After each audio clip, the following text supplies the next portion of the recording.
Шах ние казваме тогава, когато противникова фигура напада царя. Шахът е заплаха, от която незабавно трябва да се защитаваме. Да разгледаме няколко примера. В тази позиция белият офицер дава шах на черния цар. След офицер на F6 ние нападаме и казваме шах на черния цар, той трябва да се спасява. По правило, царят не може да остане под шах. Какви 3 способа за защита има, той ще разгледаме в следващото видео. В тази позиция след тот на D1 царя шах и трябва незабавно да се защитава. Ние помним, че пешките ходят направо, но взимат по диагонал.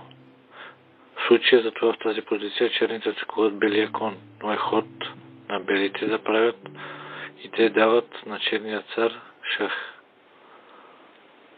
Кон на G6 плюс шах.